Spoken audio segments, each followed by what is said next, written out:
Well, good evening, folks. Welcome to the pre-show of the Intrepid radio program. Glad you can make it out tonight. I see a couple of you in there. Thank you, Morgan Snow. You couldn't stick around, but you said, nice hat. Thank you. That's what I wear into the woods, my hat. So, yes, and Michelle Canham Free says, make your life a walking prayer, a living meditation. Well, we'll talk about that a little bit and what that all means. I got to take my lights down just a little bit because it's very bright in here. There we go. And yeah, so you tell me if I'm being cruel or not. I went and picked up my daughter in the last 20 minutes at their friend's house, and she got in the back seat of the van. And I said, what are you doing in the back? Oh, I'm just going to sit here. And she had stuff with her, and I thought she had a bunch of stuff. We get out of the car, and I'm waiting for her to get out because it's dark on our driveway. And she goes around the back of the van. And she comes out and she's got a kitty. And I will tell you the rest of the story when we get into the show. For the first few minutes, just icebreaker. And my reaction to seeing another cat being brought to the house without permission.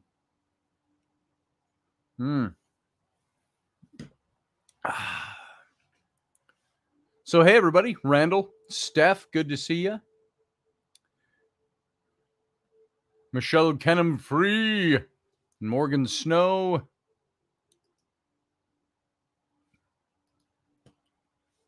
We'll be starting pretty soon here.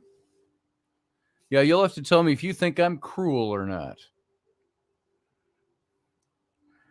By my reaction to the kitty. It wasn't violent or anything. Don't even remove that even from your mind.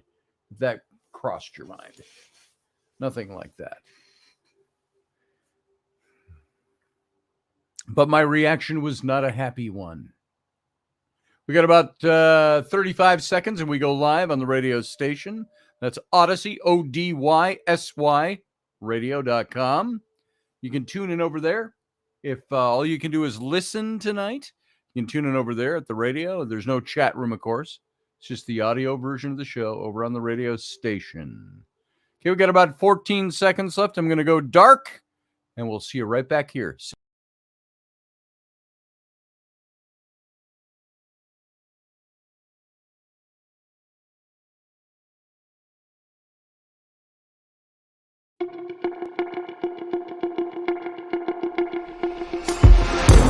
Intrepid radio program with Scotty Roberts. Intelligent talk.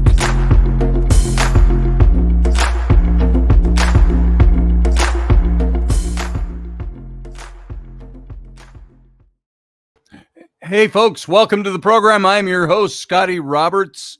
Happy Wednesday evening.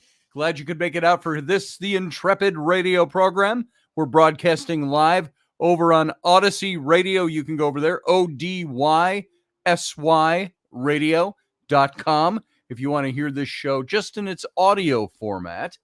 And if you want to join the simulcast in video over on my YouTube channel and probably the world's best chat room, you come on over to my YouTube channel. That's youtube.com/Scotty Roberts, and you can join all the other Intrepids that are over there starting to talk now. And I want to introduce you to a little topic. This happened just within the last 15 minutes. I ran to pick up my daughter, my almost 12-year-old daughter. She'll be 12 in about a week, Rowan. And she was at a friend's house, and she said she got in the back of the van. I pulled up to get her, and a friend's farm, and she got in the van, and the friends walked her to the car, and she had big stuff on her lap. And I thought, oh, okay. She had stuff with her. I said, why are you sitting in the back? Oh, I just wanted to ride in the back. I got all this stuff. Okay. Well, we get home about 5 minutes later, and she gets out of the car and goes around the back to get to the house instead of the front of the van. I'm waiting for her at the front of the van because it's a little dark outside.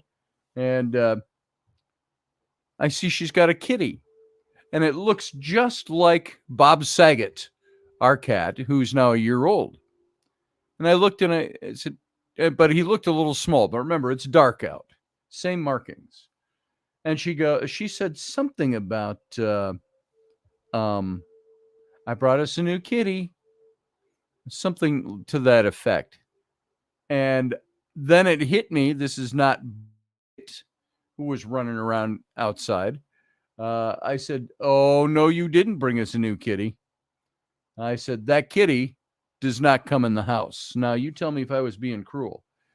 I said, "That kitten is about 12 weeks." I said, "That kitten does not come into our house." I said, "You did not ask permission.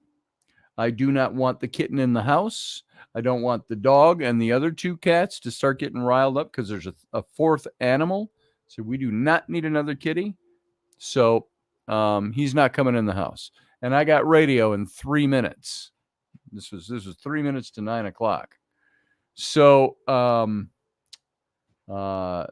Rainey, who wasn't feeling well tonight, a little bit of a headache, she laid down early this evening. And I stuck my head in and I said, "You know what?" I said, "Rowan brought home a kitty." I said, "I told her she can't bring it in the house." And Rainey said, "She did what?" And then she got up. She said, "I will go take that kitty back right now." And I said, "I don't want you to have to get up." I said, "But I got to go do radio right now." And and I wasn't asking her to. I was going to have Rowan put it in a crate out in the garage or something. And and I'd run it back later. So Rainey went up. So Rainey is out now, dropping a cat back off at our friend's farm. So what would you do? It's now, Steph. It's not in the garage now. I was going to put it in the garage in the crate, and I had about 3 minutes to wrangle that situation. So I was going to tell Rowan, "You're going to have to get the crate. It's a wired puppy crate, pretty big, and you're going to have to go put that in the garage. Put that thing back where it came from, or so help me." Boom, boom, boom. You remember where that's from? Any of you who have kids or like animated movies? Put that thing back where it came from, or so help me. Think Billy Crystal. Think Mike Wazowski. That should give you good enough hints. We seem to wind up with cats all the time. See, and we just don't have. A house is big, but I don't need another animal in the house, and I don't think any of us needs another animal in the house. It's already the rule for having a cat in the first place when we got old Black Oscar now, who's 16. We got him when I think he was 8 at a shelter. And we can have a cat so long as I never smell him. I do not want stinky cat syndrome in our house. I do not want people visiting our house and picking up cat odor, as in litter box odor. I said, "Oh, Dad, we'll clean it every day." Pull this leg and it plays Jingle Bells. And so then the second cat came in, Bob Saget, and I reinforced that. A second cat, worse than the first cat. Now I like Oscar. Oscar's mellow old cat. He just lays around, does nothing. And poops in his box, pees in his box. Unless somebody closes the door to where his box is, he'll pee in the laundry, which I don't like. But and he's old, so. But the rules were broken with the second cat.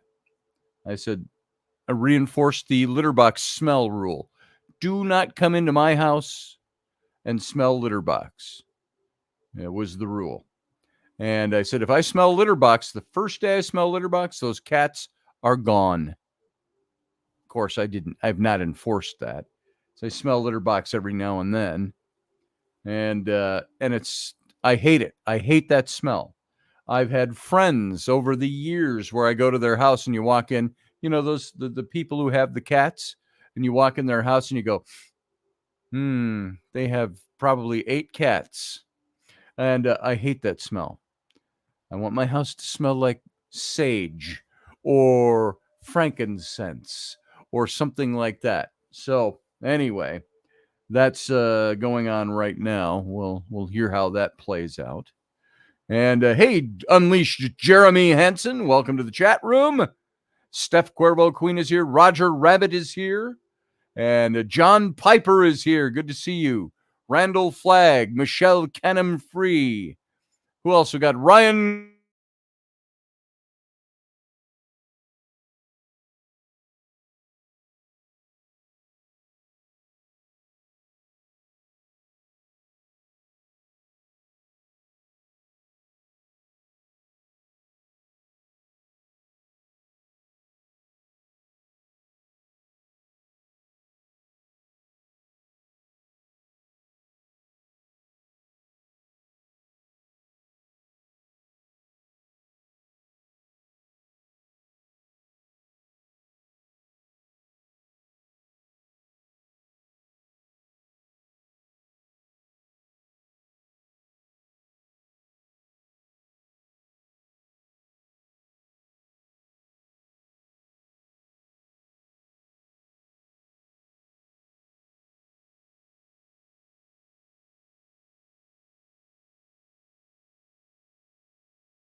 Our internet sucks here in this small town.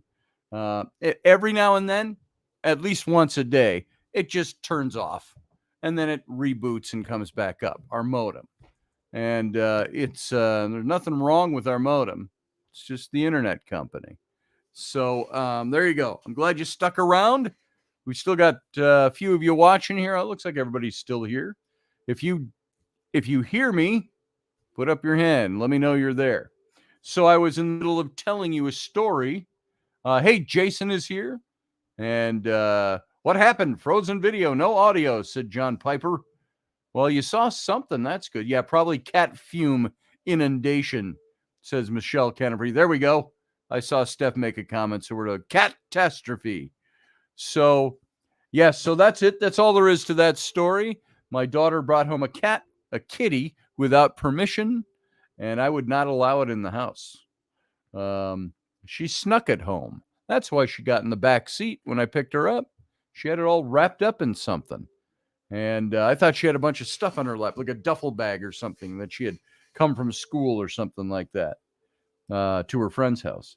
So, all that to say, if you think me cruel, I don't care. I'm sorry, but I make no apologies.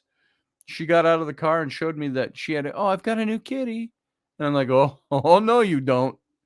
So the kitty is not coming in the house. And I was going to have her, as I mentioned earlier, those of you who joined us, run and get the dog crate, and she could have brought it out in the garage with a couple of blankets, put it out in the garage for the night. No new cats in this house. And we were talking about cat smell. That's the rule I made when we got a cat. As soon as I smell kitty litter box, cats are gone. I do not want my house smelling like kitty litter. Boom. Meow, says Steph. So, hey, Sarah Yusuf, good to have you here.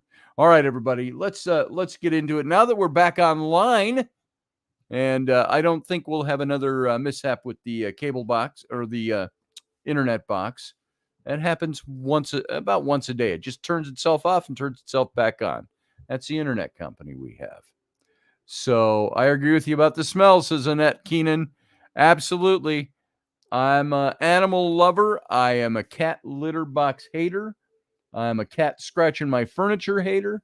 And we do not need multiple cats. We've already got 2. That's enough. One old, quiet old man cat and one young, stupid, shit for brains, spastic 1-year-old cat. So Bob Saget by name. So there we go. No kitties in my house, says Annette. You're after my own heart. So I do not like litter box smell at all. So anyway, I could say that 10 more times and not emphasize it enough. So we got 2 kitties, and that's enough. And Lucy Fur, the pug mini English bulldog. So did you see my comments, Scotty? We're good. No problems to have. We're good, RE. Good problems to have. Did you see my comments, Scotty? RE. Good problems to have. I don't think I did, Michelle. Scrolling backwards. Cat fume inundation. I saw that one. We keep going backwards. Frozen. A part of me envies all of this, says Michelle. These are good problems to have, Captain. Yeah, smelly cats. Smelly cat, smelly cat. It's not your fault. So says Steph. And if all of you except Steph and I can name where that came from, you get a gold star today. So I do want to be the bearer of really heart-wrenching news. And I start lighthearted to keep my mind off of it because it's right under the surface. But you all know my dear friend Ruben Fasthorse, who has been a guest on this show many times, friend of mine for 25 years. And Ruben is in rough shape right now. If you saw my post on my Facebook page and my Instagram, Ruben, if you remember, folks, if you're a regular listener to this show, about 10 months ago, he had a head injury. If you remember, when he had half of his head was shaved, and he had that big stitches going all the way up into the top of his head. He had his wife, Susie, told me last night when I talked to her that they have a sticky bathroom door. It sticks in the wood in the frame. And in the middle of the night, Ruben got up to use the bathroom, and he's pulling on that door, and it wouldn't open. He pulled it, and he yanked that door right into his head. He was positioned just right, knocked him out, knocked him on the floor, and she found him there. He was bleeding. Of course, ambulance, ER, all of that. They had to cut open his head and drain blood off of his brain. Now, this is about 10 months ago. Rudy, I have not heard anything today. I called Susie today and haven't heard. But apparently, and I got Susie she's a very strong woman, but very emotionally um, at wit's end right now. And she said just about 10 days ago, a little bit more, that Ruben apparently had done something very similar. He told a story in the morning of hitting his head again and falling on the floor and passing out. And and when he woke up, he crawled back into bed and didn't say anything. She said, well, maybe we should take you to the ER. And he said, no, I'm good. And then as we were talking, she said, I'm not sure if that actually happened again, if he's remembering that wrong, or if something else happened. Now, they had to take him in. He was, that same day, apparently, according to Susie, Ruben had, she found him in the laundry room, just standing there, and asked what he was doing. And he said, I'm looking for the bathroom. So there's some disconnect. And she was a little worried. And then he said he was hungry. He walked out. She sat down and she got something and set some food down in front of him. And he said, he looked at it and he said, what is this? And she said, that's your food. And he said, I don't know what that is. And right away she said, there's a problem. And she immediately took him into the ER again. And she's got some physical or some, I think, neurological problems going on as well. And she had to go in too. And while she's in seeing her doc, they airlifted Ruben from where they live in Warwick, New York, into the city to the hospital. And then they had to cut into his brain again and drain all kinds of blood off of his brain. So he had blood on the brain. They gave him a drug which you probably, those of you in the know, have heard of it. I don't know what it is. It sounded something like propylene or propylate. It had that kind of sound. And it's something that deadens your. They needed to put the breathing tube down his throat and into intubation, and they put him on that drug. And it, in a sense, also the way Susie described it, he was kind of in an induced, not a coma. She never used that word, but kind of a paralysis coma type of thing. So they give them that so they don't wake up and pull things out. And now he's been in that condition for 10 days. And she said he has been that whole time unresponsive. But there is also, the doctors have told her a few times, he might just be unresponsive because of the medications we have him on. And the last I heard, she said she got a little bit of good news yesterday that the night nurse said that, and she's been pretty much living at the hospital. The night nurse said that he had a pretty good night last night. Now, I don't know what that entailed, but she said he did much better last night. And they were talking about taking him off the drug and pulling the tubes out and doing brain scans. But they also wanted to see, how he breathes on his own and how everything goes. Now, immediately when she told me that, I got horrid flashbacks. If you remember in my post, I said, this sounds familiar, doesn't it? Because when Uncle Dave, when they had him on similar medication, they had him intubated and a respirator. And when they took him off, they stopped the drugs and they took him off the respirator and they said, let's see how he does on his own. And if he does all right, then we're going to do some brain scans, and because they can't get accurate brain scans apparently when you're intubated or something. And so Susie and I had a pretty good talk last night, and while she's hurting, we were able to talk, and she said, I know what the hope is that he'll be okay. She says, but the realistic side of me says it's not going to happen. She said in the last 10 days, I didn't know it happened this fast, this kind of thing, but she said he has lost so much weight. He's weighing in at about 130 pounds. He's unresponsive. She said he is looks absolutely emaciated, and his right side, his whole right side, is completely dead, unresponsive. And I don't know how they gauge the difference, but that sounded to me, and I asked her, I said, that sounds like he had a stroke. And she said, I don't know. She said, nobody said stroke. But she said, I do believe that they let him go home after his head injury too fast.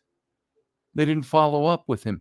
And she said, when he had banged his head and they took him in, they had to cut him open, shave his head, cut him open, drain the blood and stitch him back up. And he was home the same day. And so she said, I don't think they gave it enough time. She said, I've been seeing a little bit of cognitive decline that has me really worried. And I said, well, we've seen it here too. I said, on the show.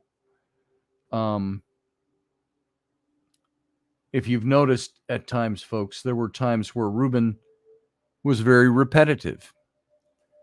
As if he hadn't just said that a half an hour ago. And because he had no recollection of having said it an hour ago. And we chalked that up a little bit to he was having some problems with alcohol. And as a lot of you could detect. But she said he has been dry for several weeks. Hadn't had a drink at all. So, and he was working on that. And so all of this to say, and I have to, if I sound too cold or clinical about this is the only way I can deal with this. Is that we don't know what's going to happen. I have a gut feeling in all these situations I've seen like this, and most recently with Uncle Dave 3 months ago. It does not sound good. May I be horridly wrong.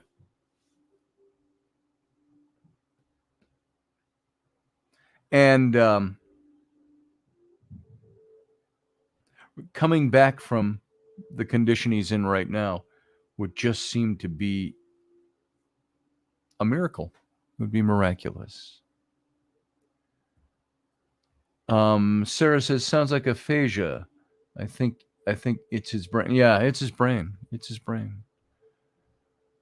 This is what Susie said. It was she called it initially blood on the brain. And no, it doesn't sound good, Jay, here. It doesn't sound good. And he's got diabetes. He's got the head injury. Susie doesn't think it's from his alcohol use. He wasn't like a raging alcoholic type. He just drank too much. And he wanted to get a handle on it. And so, and this is something about Ruben that he had told me. Do you remember I mentioned this on this show once before? He called me once in the middle of the night. And I didn't pick it up. It was just I was half asleep. I couldn't even function. Oh no, this occasion I did pick it up. There's a couple times he's called in the middle of the night.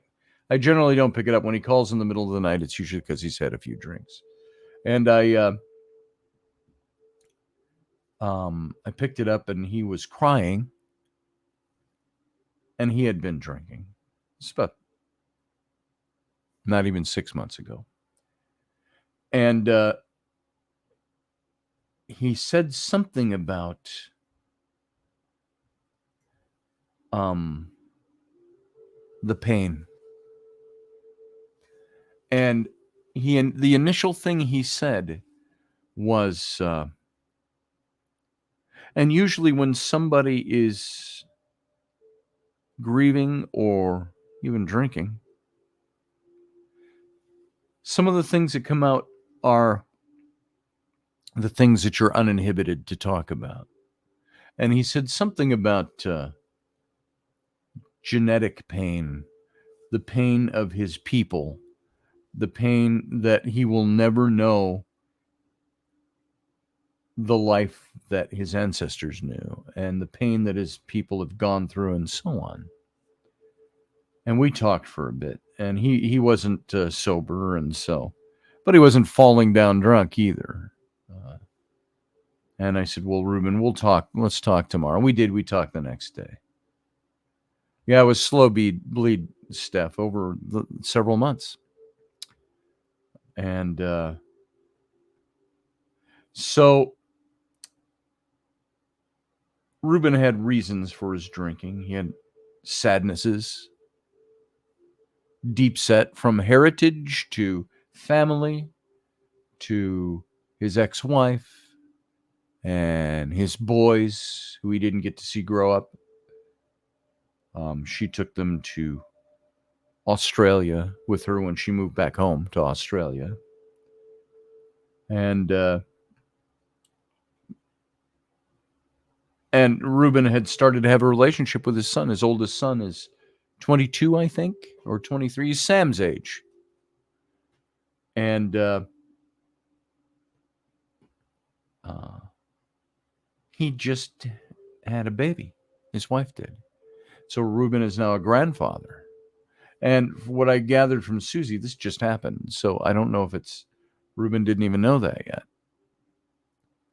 So there it is, folks. That's the condition Ruben is in. I don't know if it has improved, gotten worse, or stayed the same since yesterday.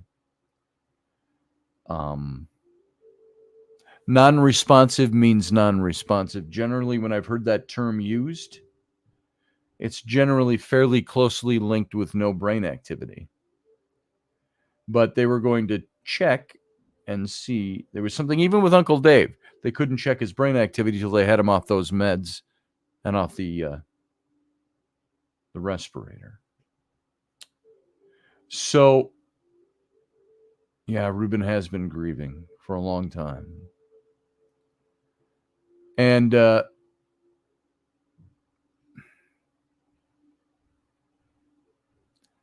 it might be, Steph, ruptured blood vessels. I don't know. Recovery will be slow. They did tell Susie that if he recovers, that he will probably need nursing care the rest of his life, which is exactly what they said about Uncle Dave. But his was different. There was surgery.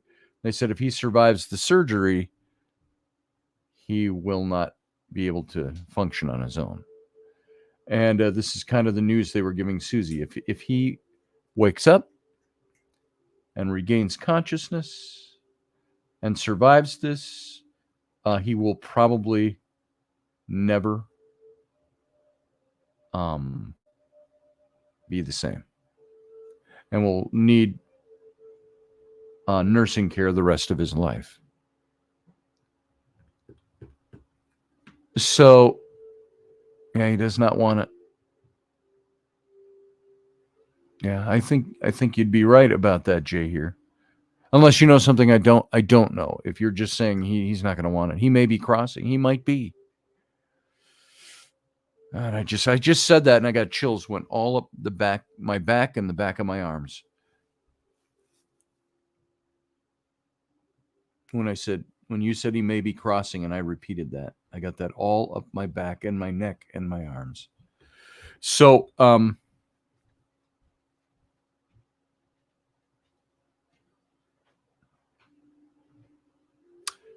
I have to tell you that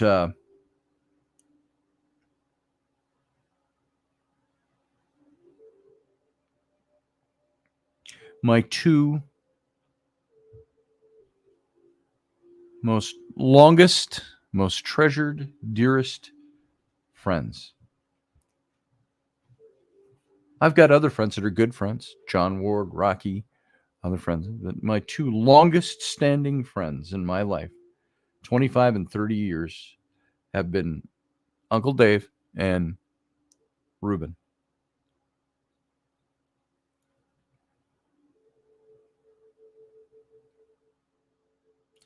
And not trying to be melodramatic, that song came to my mind about Vimy, the song about Vimy Ridge, where the old man is recounting he and his two friends fighting at Vimy Ridge in World War One. And the last stanza of the song, he says, "Every day I still remember what I told them, my two friends who that day from this earth were torn. Now the craters and the trenches where they died still bear the names of the cities and the towns where they were born. Raise your flask, aim your rifles high. I've had a dream, I've seen we three should have no fear at all. You'll die in Kenora, Billy, you Jim in Winnipeg, and I will end my days in Montreal."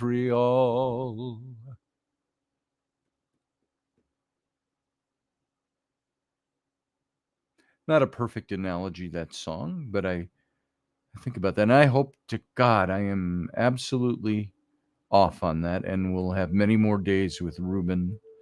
We'll have many more conversations. But I'm getting that deep, deep feeling.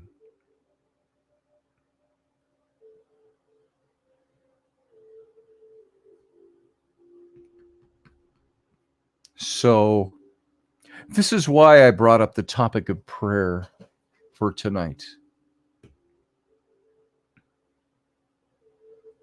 Because you know me and the things I've talked about on this show.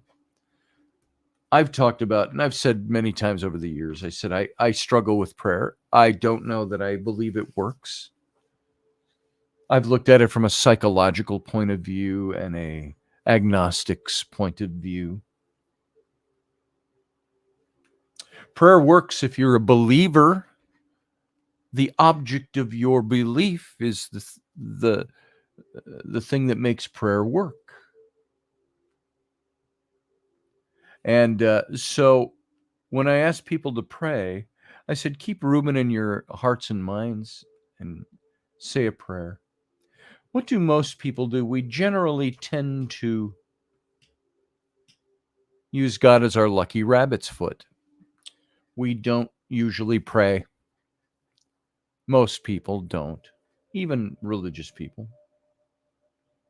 And I'm not talking about going to like Catholic Hail Marys and things. I'm talking about, do we really pray? There are some who do. Most people say they will and they don't.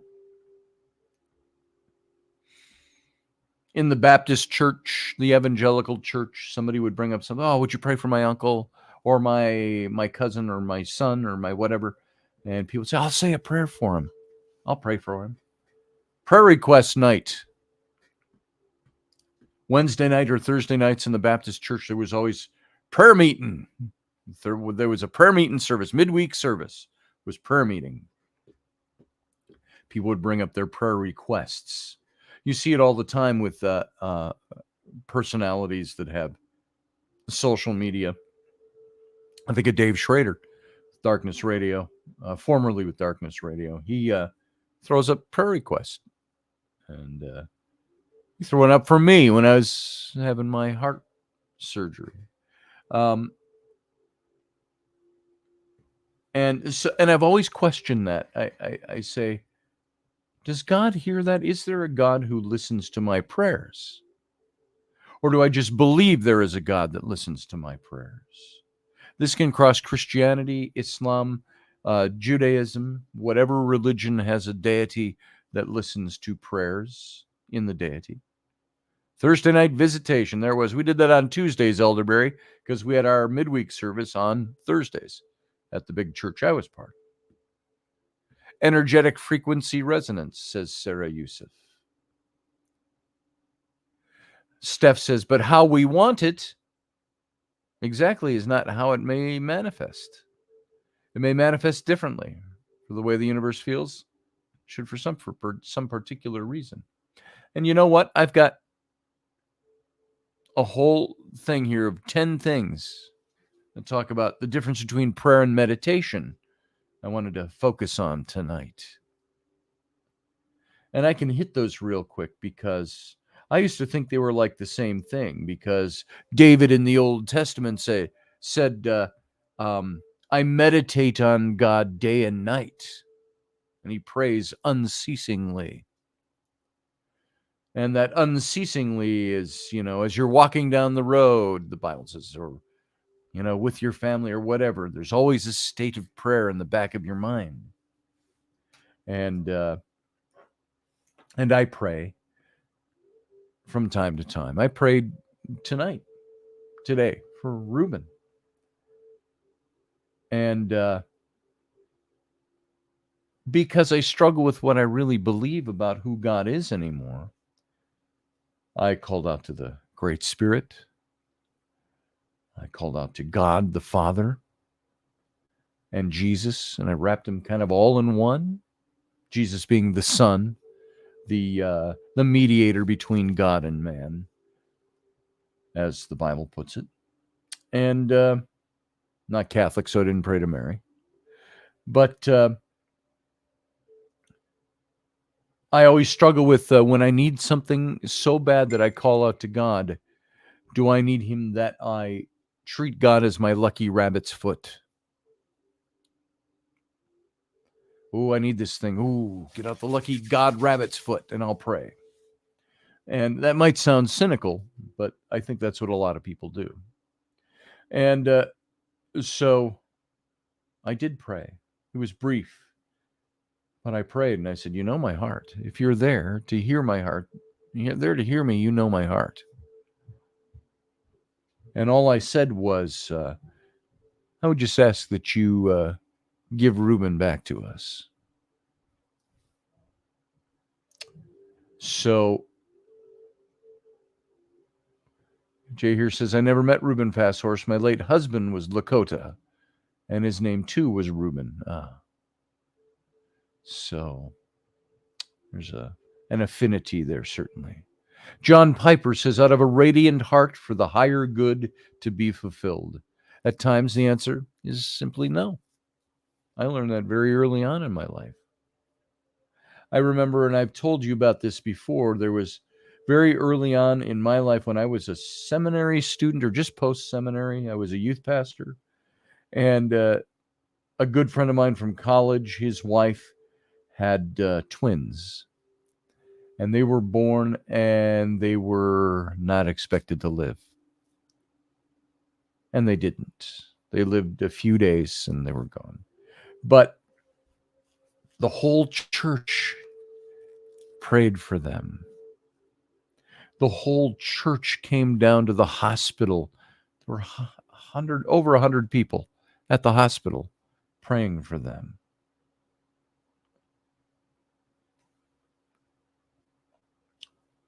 God said, the fervent, effectual prayer of a righteous person avails much. And where 2 or 3 are gathered in my name, there am I in the midst. Jesus. If you have the faith, you can say to that mountain, be moved. If you have the faith the size of a grain of mustard seed, you could move that mountain, Jesus said. And after all of that and everything I believed and taught and ministered, those babies died. And of course, we all knew, and that's the first time I really learned that, sometimes no is an answer. God has a reason for allowing this to happen. And people would blame God. Why did God make that happen? I said, well, maybe God didn't make it happen. God just did not intervene and stop it from happening. Why? I don't know. But I thought with all the prayer going up, the answer was still no. All those righteous people, righteous in positionally, not necessarily experientially, but positionally, righteous in God. God views you as righteous when you are regenerated. And it didn't give the desired answer. So that was one of the first bricks in the wall for me of saying, I don't think prayer works the way we think it does.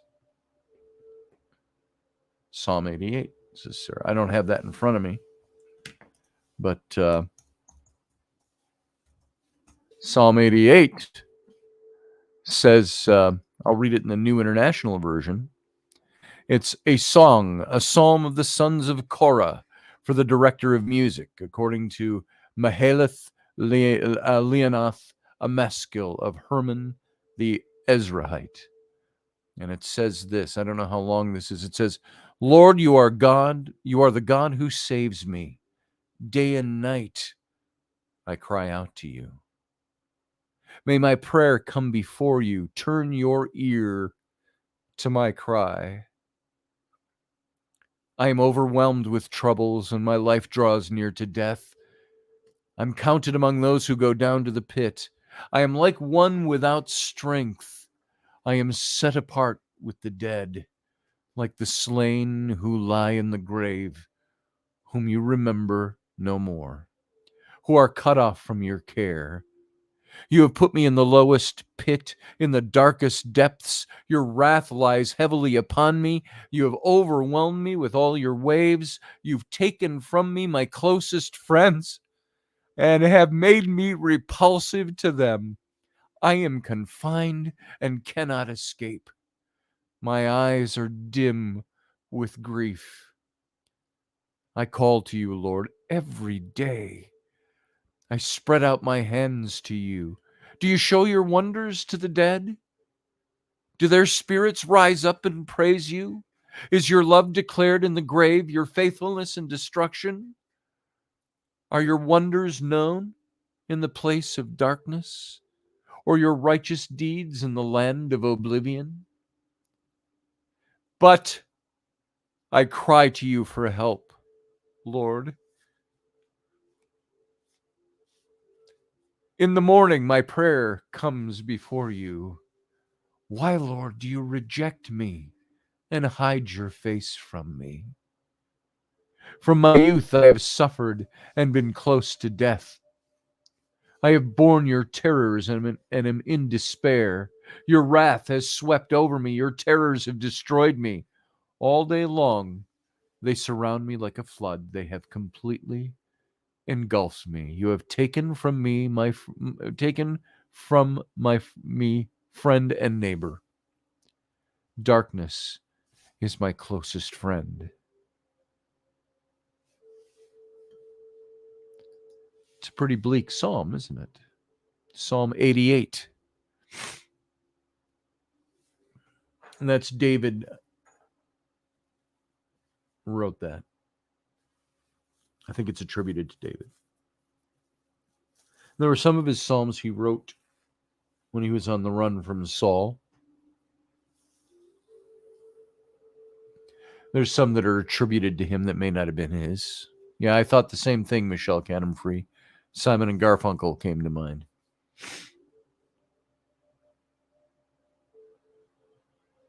There's a prayer that I put up with my post today about Reuben, asking for people to pray, and it's the prayer I learned from him. O great Spirit, whose voice I hear in the winds, and whose breath gives life to all the world, hear me. I need your strength and wisdom. Let me walk in beauty and make my eyes ever behold the red and purple sunset. Make my hands respect the things you have made, and my ears sharp to hear your voice. Make me wise, so that I may understand the things you have taught my people. Let me learn the lessons you have hidden in every leaf and rock. Help me remain calm and strong in the face of all that comes toward me. Help me find compassion without empathy overwhelming me. I seek strength, not to be greater than my brother, but to fight my greatest enemy, myself. Make me always ready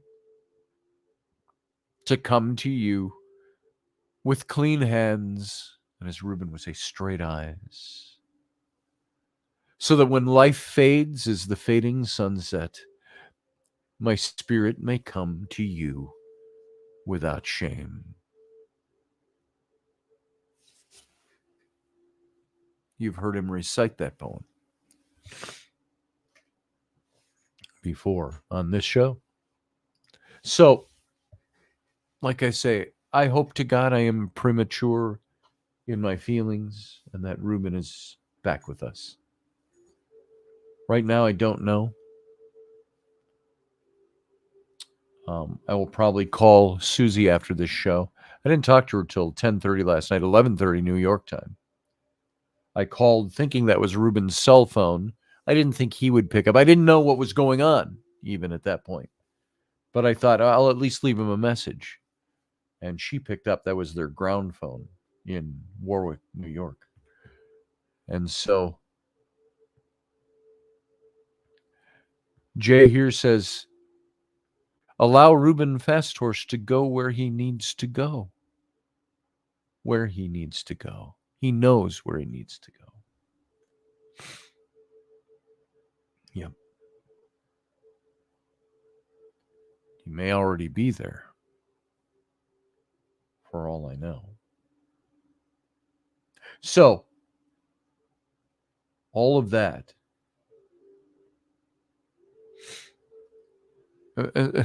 Before I say that, a couple of people have asked me today, how are you doing? I said, it's right below the surface. Just right below the surface. So, I will, Jay, here. I'll give Susie your level. Yeah, transitions are very bittersweet, sure. And it's like I said at Uncle Dave's funeral and his memorial.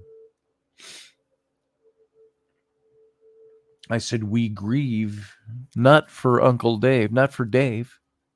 We grieve for ourselves because of our loss.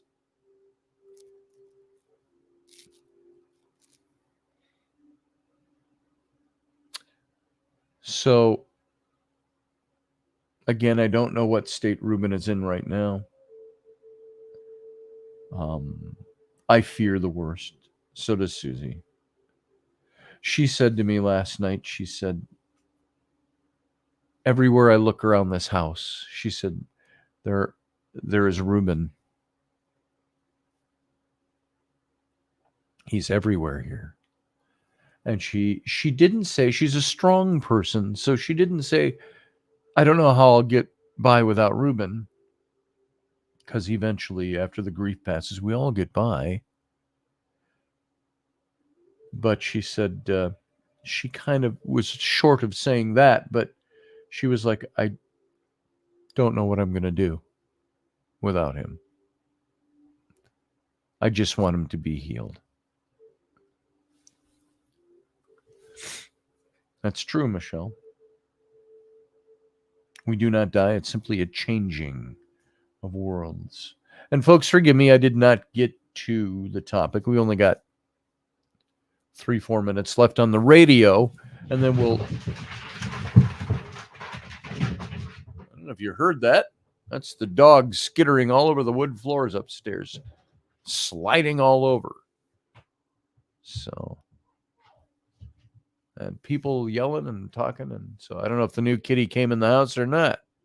Something's going on up there. So,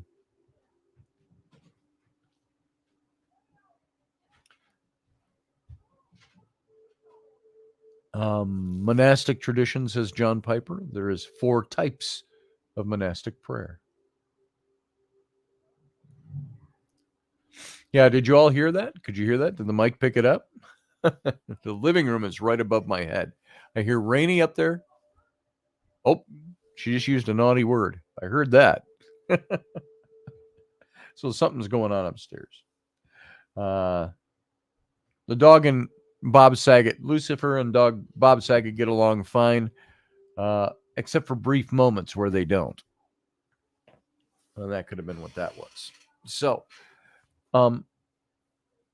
Anita Palmer asks, I wonder when people pass, do they know how much of an impact they have made on our lives? I always try to tell people how much they're loved. Oh, you heard the noise, said Barbie D. There you go. Lifetime after lifetime, you'll be connected, Scotty. Misu, yeah, little brother. And so all of you, I hold out hope that Ruben will still be with us.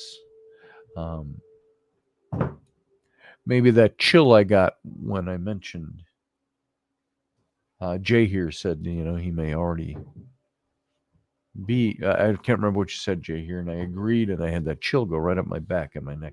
That's that physical kind of chill, and I got it again just now. That happens not because I'm frightened of anything or anything like that. Happened for a reason. So we're going to stick around for the captain's cabin, and may not be a long one, but whoever wants to talk can call in. And if you're listening on radio, you can come over to the YouTube channel, youtube.com/Scotty Roberts, and find this show. And yes, Michelle Cannon-Free, miraculous events happen every single day. We have 1 minute left before this show goes off air over on Odyssey Radio. And so I want to thank everybody who's out there on the radio for being here and for listening. We didn't quite get to the topic at hand, but we got to it. Another day, we'll talk about the differences and the comparisons between prayer and meditation and what they mean. So, folks, over on radio, I want to thank you for being here. And you know what? Live long and prosper and shalom. Join us every weeknight at 9 p.m. Central Standard Time, 10 p.m. Eastern. The Intrepid radio program, a Scotty Roberts Productions broadcast.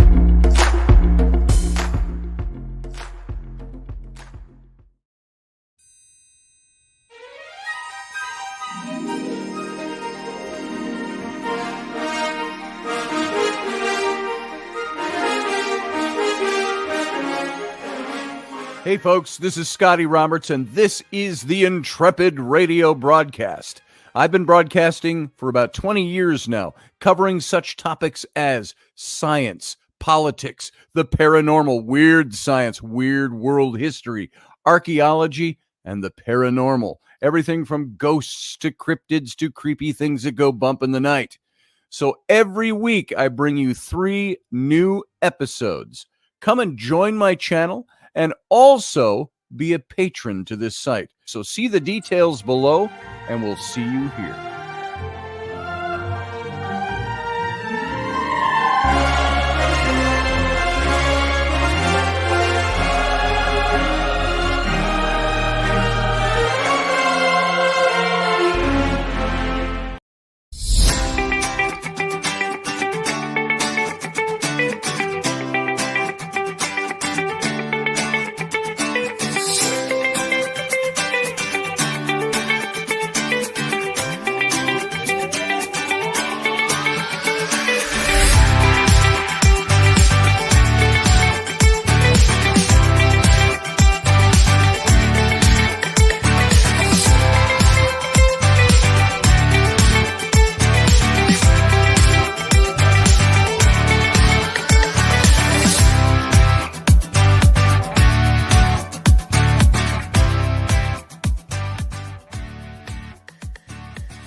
Hey, folks, welcome back. Welcome to the Captain's Cabin. This is our little after show that's not broadcasting on the radio station, a little more informal.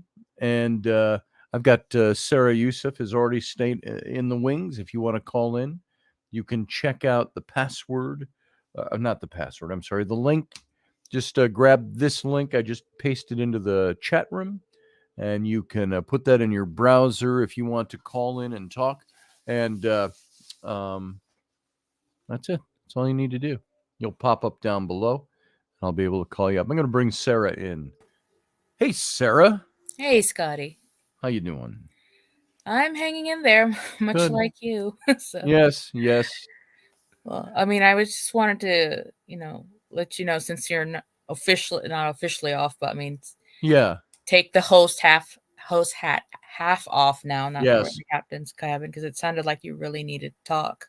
Yeah. Yeah. I wanted to be a good host, but and The show was fine. I wanted to present information tonight too, and I never even got to it. So, well, I mean, this type of stuff is important as well. So, I mean, it's not just you're just spitting out stuff. I mean, there's emotional intelligence as well as yeah, other types. And of course, it had to be the night. 5 minutes in, the internet drops. So that's just the nature of every good show. There you go. We got Michael here too. I'm going to bring Michael up too. So what is on your mind tonight, Sarah? What's the first thing you want to say? Well, I mean, I didn't have you already say the first thing, but I just wanted to, kind of pick your brain a little bit more on what you're thinking. Let's do that. Let's keep that going. And Michael, how you doing? Feeling rough, but I was going to pop in and tell you that Wendy called me this morning and told me that Ruben was sick or what. Oops. Here, I'm going to see if I can raise the sound of your mic. I'm not hearing you very well. He's murmuring too. Oh, yeah. Yeah, my nose is all stuffed. You have a directional mic? Yeah. I don't know. Oh, let me see. Is that better? I think so. I just raised your volume a bit too. So. All right. No, I've been down with something like the flu or something. I've been in the bed for about the past 5 days because we buried my dad Saturday. Then Sunday I couldn't even get out of bed. Wow. Yeah. But yeah, like I said, she asked me if I'd seen what you'd posted about Ruben, and I was like, 2023 has been a shit year. It's been an interesting, jam-packed year for sure. Well, the good thing is it's only a month and a half and it's over. Yeah, and then comes 2024. Yeah. Grab onto your ankles, right? Yes. Yeah, I'm like, holy hell. But no, it's morning because I'm still running the fever and stuff. But I had to get up and do some schoolwork. I was listening to you in the background. I'm thinking, between Dave and his brother, then his mom, my dad passing, it's like, Wendy had an operation and then Henry passed. I'm like, what more? Yeah, it all started out with KB. We'll by name KB because he started out sick this year. Yeah, we'll blame Ken. Yeah, he had lung cancer this year. Yeah. And is out of the danger zone at the moment, and hopefully will be in remission for the rest of his life. John Ward, my friend, had lung cancer this year and went through all the treatments and is in remission. So there's been a lot of stuff going on. Yeah, definitely. Yeah, Uncle Terry Pitts. Yes. Yeah, he had to have cancer and surgery. It's like right. Yeah, that's like I told her this morning. I'm like, she said you need to hurry and get better. I said, well, I took everything over the counter I can physically take. There you go. To the point where I was having hallucinations. I was like, oh. Nice. You always know your cold medicines are working when you're hallucinating. That's what I said. Having the outer body experience. Yeah. Which is kind of freaky, but I think it's between the fever because I had a really high fever and everything. And they said, "Oh, you can't mix that." I was like, "Okay." I said, "I just want to feel better," and I'm like, "Right." So, yeah. I figured as long as you mix it with honey, you're pretty good because it's naturally whatever. There you go. Just remember to stay hydrated. to drink a lot of water, flush it out of the system. Yeah, Pepsi. Oh, that's not going to hydrate you really well. It's like John Ward used to say, "I'm hydrated. I drink coffee all day." It's dehydratic. I don't think that's so. No, the electrolytes is what, which I got some. What do you call it? Like you give the kids or whatever when they're Pedialyte. Pedialyte. Yes. A lot of Pedialyte and a lot of the protein drinks and stuff like that. And and then there's another thing that I guess called the liquid IV.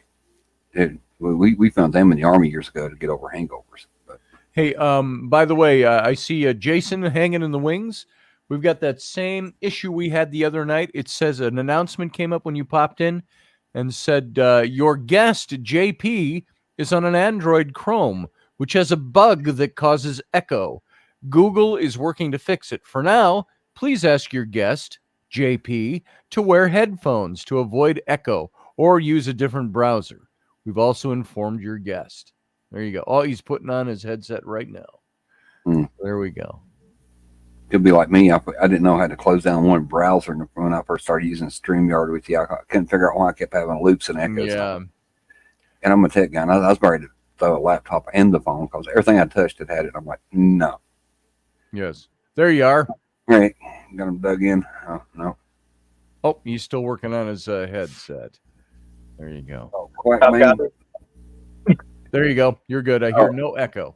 That's what I'm saying. The hoodie he's got on, that's from a guy that's on YouTube. He's called Quack Bang. It's never a war crime. Bad electrician. Yeah, never a war crime the first time. Anybody who has ever served needs to go watch his videos. What's it say on there? It's never a war crime the first time. Oh, there you go. And if you want any lessons on it, ask the Canadians. Yeah, that's it. Nice. Like half the stuff in the Geneva Conventions Hey, after Barbie World D. War II is them. Barbie D's going for the night. Good night, Barbie D. Take care, Scotty, and everybody, she says. I need Palmer, you're still here. Okay. Yeah, Anita. And I'm trying to feel better, Anita. I really, really am. I'm like I said, I'm hoarse, kind of mumbling, and right. Nose all stopped up. That's what I had, almost 3 months ago now. And the 2.5 months ago, something like that, with the smoking, 3 months. Yeah. I caught that in jail, and it caused me to cigarette smoking hurt my throat because of that, and I just stopped. And it lasted about 2 weeks, and then I just didn't pick it up again. Rudy Dog says it's been a long year, or a hard year, between losing some friends and my own health situation, and this time of year has always been a struggle for me as it is. See, now I love fall. I love maybe this is a little paradoxical, the melancholy, the beautiful melancholy of fall. And spring, it's one of those transition periods. Yes, it's transitional. So. And I was all last week. We had this amazing light from the sky. I was driving around with the kids a couple of times, and I said, "Look at the lighting." It was from a bit of overcast, a bit of sun. Everything on the ground had changed colors already. We're looking at browns and grays and very subdued reds and oranges and all those colors. And then the filtered light made it look like something out of a movie or a painting and it was like that almost all last week. It felt like. John, you live up in this area. I don't know if you noticed that too, that kind of that lighting, but it was so golden hour, perfectly Novemberine. Yes. Hold on. Wait. Yes, Scotty, you get actual fall down there? Yes, we get actual fall. I hate leaves you. And everything. Are you winter already? So actually, we're going through this really weird warm snap. So we are too. It was almost 70 degrees today. Yeah. Yeah, it was like 57 today. We should be certainly sub 30s going into the teens by now. Are you? Why am I forgetting this? Are you up near Cooperstown? So I'm like an hour and change north of there. Okay, so, Cooperstown, New York. Yep. Baseball Hall that of was Fame. no. You're thinking New York. Okay. Oh, so I'm in North Dakota. I'm in North Dakota. Oh, why didn't I know that? North Dakota. Yeah, you'll get frigid, icy weather long before we get it here. Well, a day or two before we get it here. How far is that from Spirit Lake? From where? Spirit Lake or Devil's Lake? Spirit Lake. Devil's Lake. North Dakota. Devil's Lake and Spirit Lake. I want to say it's an hour and a half or something. I think south or something such like that. Yeah, I did a month and I got there for the Army, and they said, "Oh, it's not that bad." I'm like, "Yeah." Camp Grafton. Camp Grafton. I still got. So, John, how are you doing tonight? What's on your mind? Oh, I'm doing okay. I just I wish I could say more to give you more words of encouragement with Dr. Rubin, but boy, I tell you, that in itself was a pretty powerful show, just being there. Well, I'm glad you were here. It's I do get to the place where I am a pretty positive person overall. Now, on the show, maybe some of you would disagree with me. I get on the show and I complain about things, or I gripe, or I whatever, piss and moan. I talk about things that move me, that anger me, that make me happy. I talk about everything. But I think I always try to be who I really am in all of that. You put on a little bit of a facade, a little bit of affectation because you're doing radio and you want people like, hey, welcome to, blah, blah, blah, blah, blah, Ted Knight, you're my generation, John. You know, yep, I get Mary Tyler Moore. Yeah. Yes. And, how'd that go again? He'd say things like, well, on tonight's news, Ted Knight from the Mary Tyler Moore Show. Okay.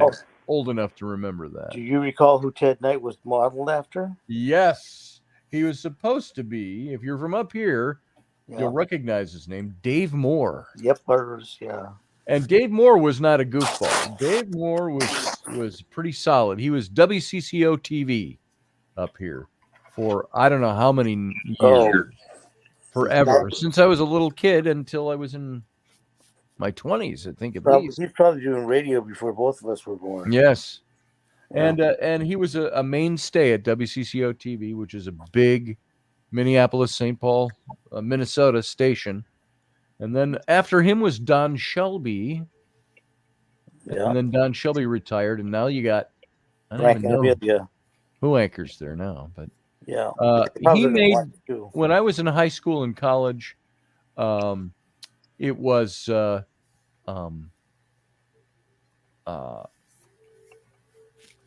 did my brain synapse just went? Don Shelby, guy before me, Dave Moore. Yeah. Scotty's on the cold medicine too. Yeah, I'm on something. So, I always thought you was more of a Dr. Fever from what was it in Cincinnati? What WKRP? Johnny Fever, WKRP, yeah. He just passed away. That's only at Thanksgiving time when he's got to throw turkeys out of the helicopter. Yes. I loved the show WKRP in Cincinnati where they were trying to test. They had a state trooper in, and they were trying to show he and the black broadcaster. I can't remember his name. It wasn't Les because he actually played. Yeah, because he played on Night Court later. Yeah, I know who. And they were doing a test on live radio of their reaction times for drinking alcohol. Oh yes. And the more he drank, the faster he got. Trooper was clocking them or doing whatever he had to do, and monitoring it all on radio. And Johnny Fever, the drunker he got, the more acute and accurate were his reaction times. So anyway, he said, "This makes no sense. This makes no sense." Yeah, I remember it. Oh, Tim Reed or Reed. Tim Reed, was that his name, Randall?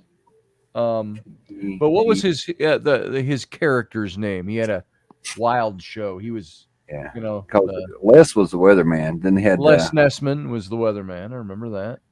Lonnie Anderson was there. Yeah, Lonnie. Yeah, I can't remember what she was like, the secretary or whatever. And yeah, who was the guy that owned the radio station? Girl. The guy that owned the radio station. Yeah, I've seen him in lots of things. What was the radio station? Jimmy something was his name, and but he always had to answer to his mom. Yeah, always had to answer to his mom. So, we're talking over Sarah's head. Sarah don't remember all these old shows that no, I watch in syndication. So yes. About like Gilligan's Venus Flytrap, wasn't it? Yeah. Wasn't that his radio name? The black dude on WKRP? Yeah. He was Venus Flytrap. I think that's what it was. Yeah, that's like BJ and the Bear. Cause didn't Lonnie Anderson also on BJ and the Bear? Yeah. I don't remember. Yeah. But Lonnie Anderson, I remember. Yeah. So was she married to Burt Reynolds for a while? Yeah. I thought she was. Yeah. So something about them too. Yeah. But that's like Burt Reynolds and Clint Eastwood was both let go from the same studio because the studio told them, "Oh, y'all have a plain look. You'll never be a big star." and they let both of them go at the same time. I'm like, nice. You know, the guy who ever come up with that idea that neither one of them would make it. Because Clint was with, I just saw a thing on him talking about he was married, but then he got with a girl that he did Any Which Way But Lose, Any Which Way But Can. Sure. And Outlaw Josie Wells. And I remember her. He's still married to her, is he not? No. I think they split up and then got back together or something. I thought. Okay. The gal from Outlaw Josie Wells. Yeah, I remember she was kind of a waifish, young, pale, blonde girl, and, right? In Outlaw Josie Wells, and real plain. Yeah, and I can't remember. I want to say, but like in a really gorgeous kind of way. It's weird. Yeah. And so I think they're still together. But I thought that's what happened, but I could be wrong. Yeah, his son that played in Fury looks just like a young Clint Eastwood. Who? Oh, yeah. Yeah, Clint Eastwood. Scott Eastwood. He looks a lot like his. Oh, yeah, he does. Well, but like you see him for all of 2 seconds in Fury, where you really need to watch that kid is The Outpost. The Outpost. I think he plays Clint Romachet in that movie. The guy who won the Medal of Honor there at the Battle of Cop Keating. Dude does a fantastic job. See you, Rudy dog. Looks just like his dad. He's off to bed. Venus Flytrap. Anita looked it up. Tim Reed, Venus Flytrap. So, that was a good show. And of course, Howard Hessman, he played Dr. Fever. Yeah. Where did everybody remember his first movie? I think it was his very first movie. Do you remember what that was? In the 60s, 1967 or 68. It came out. Very famous movie, a cult sleeper classic. Low budget. Night of the Living Dead? Billy Jack. Billy Jack. He played one of the school teachers at the Indian school in Billy Jack, Howard Hessman. And do you have any idea how often when I'm talking to people about they ask me about making a hat, like one-on-one at work. They want a Billy Jack hat? Well, right. I'm like, well, I'll probably, give it to you open crown so you could shape it. And like open crown, like, yeah, without all the stuff in it. And they're like, oh, like that movie with that guy who was Native American. I'm going to put this foot. I'm going to put this foot on that. I'm going to put this foot on that side of your face, and there's nothing you're going to be able to do to stop me. Oh, yeah, is that right? So, when I was in high school, none of us had money to buy a Billy Jack hat, but a bunch of us guys, we would wear jean jackets, Levi jean jackets, and black T-shirts. You're looking very Billy Jack tonight. So, and we got the professor as well. Welcome, Professor. PB, just like Good peanut evening. butter. PB. peanut butter. Don't forget the jelly. That's right. And make it grape. It can be strawberry, but grape is good. You know, Concord, my comfort food, somebody asked me, my comfort food most of my life has been PB&J on squishy white Wonder Bread with strawberry preserves and Skippy peanut butter. Yikes. That is the best. And an icy cold glass of milk. Just this side of Arctic icy glass of milk. Remember, it's got to be Smucker's, right? It's got to be Smucker's jelly or jam. I actually Welch's. like Welch's is good. Yeah. Yeah, Welch's is my favorite. I like All a of brand. you- I don't even know what the brand is. All these years buying it, it comes in the little jars. All of you guys are heathens because everybody should be using Polaner all fruit. fruit. Planner. Not Please pass the jelly. jelly. That ad from like 20 years ago. Please pass the jelly. We couldn't afford that.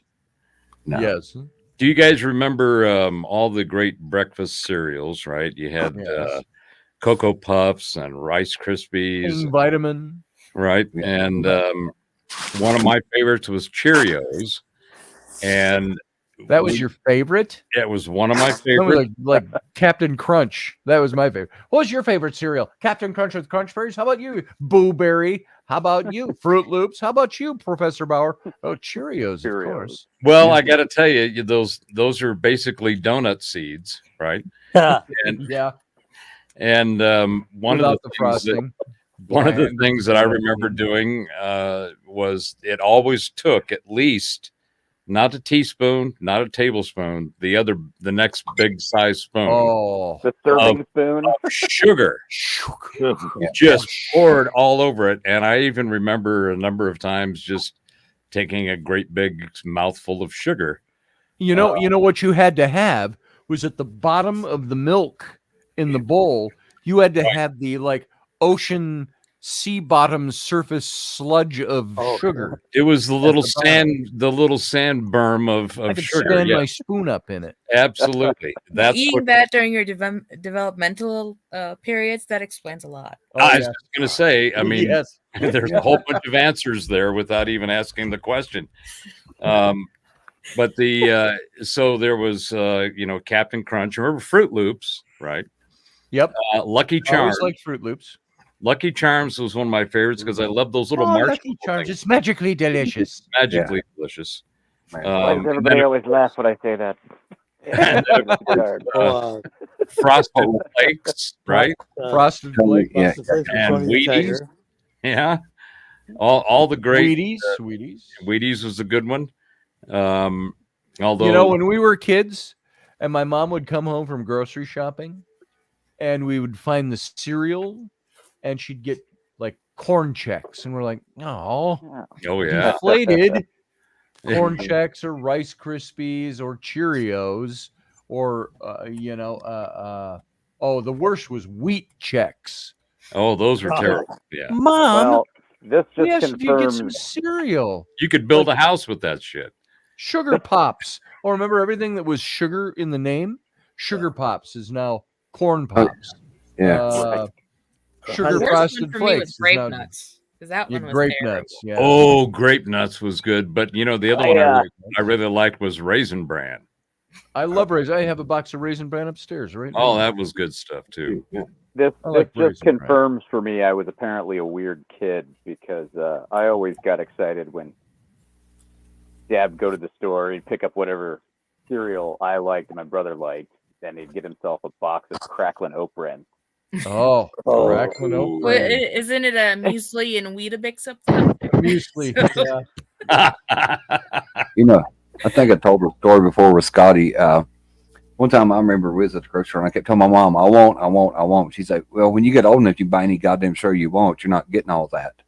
And then I thought, later on, I was walking through the store, I'm thinking, I could buy any goddamn box of cereal I want. I can buy whatever I want. And I get down there and I realized I didn't want none of it no more. I thought now that is a fucking untundrum right there. I got money in my pocket. Nobody's going to tell me no. I got adult money. I can make adult decisions, and I don't even like cereal no more. We'll see. I thought, damn. No, I don't no. remember the last time I had cereal, but let's switch to sandwiches. What were some of the best sandwiches? I remember, of course, the PBJ, the Wonder Bread, squishy, spongy type stuff was quite popular. Braunschweiger. Braunschweiger sandwich. Braunschweiger. Oh my God. Yes, I love those still to this day. Isn't that next to liverwurst? It's the same kind of stuff. I think it's the same kind of stuff. That was like delicacy when I was a kid. Well, speaking of Braunschweiger.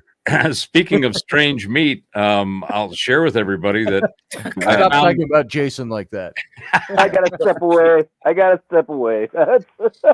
step away. I was doing some research today, and I found a great online sausage place, and I'll send you the links.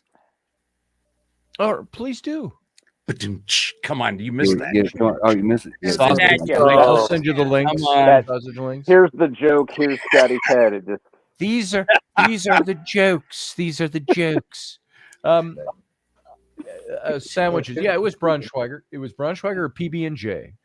Mine was grilled cheese and tuna, and not together. We'll see. Two separate ones. But my grandmother made up her tuna with a lot of mayonnaise and sweet relish. And to this day, I love me a good tuna with mayo and sweet relish. I will say this. Grilled cheese almost leaves the category of sandwich or sandwich because you got to cook it. A sandwich, you don't have to cook. That's true. You could have a cooked grilled cheese. I get it. You know what I like? And I just made it the other day. Rainey had made a roast in the pot with the steam. Crock pot? What the heck? Not the crock pot. Yeah. The steamer. Pressure cooker. Pressure cooker. Yeah. The bomb on the outer stuff. Yeah, that's the other synapse crossing the fire. Yep. Randall in the chat just tossed in another favorite: bologna, ham, and cheese. But you know what I made? I take the leftover roast beef, the shreddy kind of roast beef, you know. You shred it all up and you chop it all up into little pieces, and you put it in a dish. You put in mayo, and you put in mustard, like a Gulden's mustard, a brown mustard, and you put in you chop up a bunch of dill pickles, little tiny chopped up, and some dill pickle juice out of the jar, brine, and you mix that all up. You can put in onions if you want. I don't usually do onions, but that's the best stuff. When you get the right level of mustard in there, it's perfect. And I don't measure anything, so it's just okay. I'm throwing one out there. BLTs. Yes, BLTs. Yes. Yes, John. That is a major favorite right there. Again, mayo with lettuce, tomato, and bacon on it. And what did you do with the bread? We toasted it, yeah. You did toast it, yeah. Oh, yeah. Sarah, what do you like? What's your favorite sandwich? Let me think. Give me a minute. I'll think of one. Okay. Well, while she's thinking, I can cheese with mustard, says Roger Rabbit. Oh God. On Wonder Bread. Oh, head cheese. Sorry, Roger. I let go. I can't do head cheese. Oh, I don't do head cheese well. No. I'm eating the pate of some sheep's brain. Right. It doesn't work for me. Well, I mean, it's part of that whole nose to tail eating. If you're going to kill an animal, eat all of it. You know, honor the animal. No. That's true. Look, I just don't know. I just don't want to know what it is. All right. There you go. Gives me a hot dog, and it's like, look, I know it's pig nose and ears and assholes. This is good pate. What is it? Oh wait, never mind. Don't ask. So when I'm one of those people who eats, you know, even what most average person would consider the offcuts. You know, even if it's like things like beef tongue, if you prepare it right, it's even better than roast beef. Yes.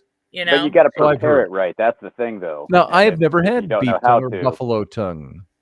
Yeah, I remember walking in.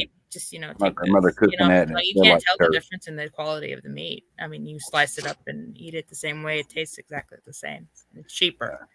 I mean, that's what people used to do, I guess, in the 60s and 70s. Yes. My first wife, when I was 21, her mom was Mexican, her dad was Italian. So her mom made every meal, and every meal had jalapenos. All with a Latin stroke. No, there was no Latin in it. He tried to get her to do it, but every meal had refried beans and jalapenos.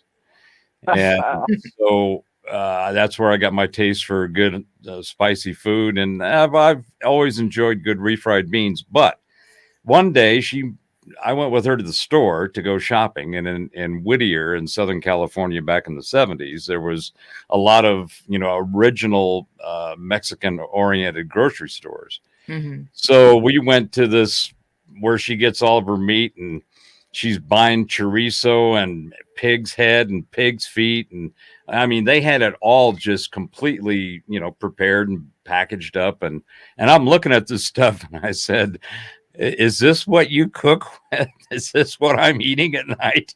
And she says, oh yeah, that, Oh yeah, you just had a whole bunch. Started telling me all about all these different meals and dishes she makes. And then when I used to love chorizo and menudo soup. Talk about a hangover. Oh, yeah, tripe and menudo. Yeah. Oh, the tripe. I didn't know what that shit was, but when I found out what was in chorizo, which is basically the parts. Just stop. I like chorizo. Don't kill it for me. Don't tell me. Brother, you don't know what's in that shit. By the way, Randall Flagg says Jersey tomatoes on white toast. I like a good sandwich if I'm feeling like I need something a little healthier. Let's take that white Wonder Bread, swath it with Hellmann's, bring out the Hellmann's and bring out the best. Jersey tomatoes. I use Roma tomatoes and cucumbers. That's my sandwich. Tomatoes, there is no dish that a cucumber should be in. Cucumber. Well, cucumbers are pre-pickles. Yes, pre-pickles.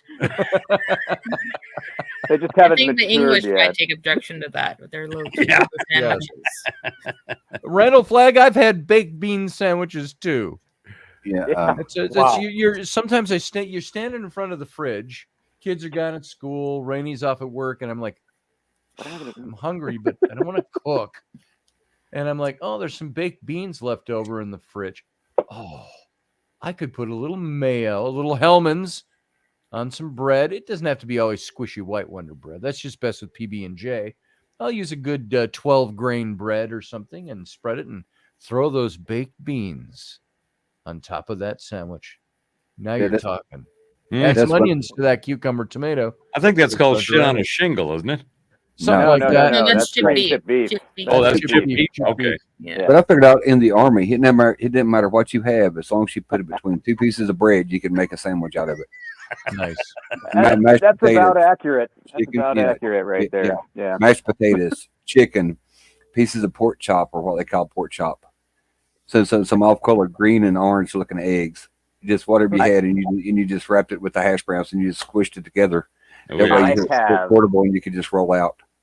I have the mess hall recipe, the Army mess hall recipe for shit on a shingle, cream ground beef from the 40s. Oh, and I was like, I stumbled on it, and I was like, I am saving this, and I am making this because this is delicious. You talking about quack bang or the fat electrician? There's another guy on YouTube. And the guys that go in here and put it out.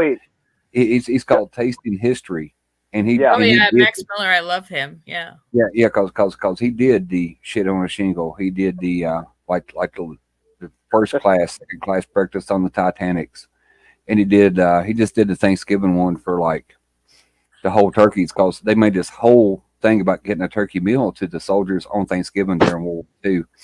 And he called up his lieutenant, and he had to send down these runners to get. He said, "You going to send us up a hot meal that nobody can eat or won't?" He said, "No, you don't understand. It's really important. It comes from Eisenhower. All these guys will get a hot turkey meal." He said, "But goddamn, we're close enough. We can share it with the Germans." Right. And he didn't want to have to send runners back down his hill, which turned into a shit show. But yeah, he just did that one. Like I said, what is them? But it's Tasting History. And I think I've seen that one. Yeah, Tasting History. Well, the Tasting History. Yeah. Mm-hmm. He's what's this? Speaking of the Germans, what's this shit with sauerkraut? Oh, I love it. That has got to be the nastiest shit on the planet. That's right up there. Why with would I kimchi. eat it? It's sour.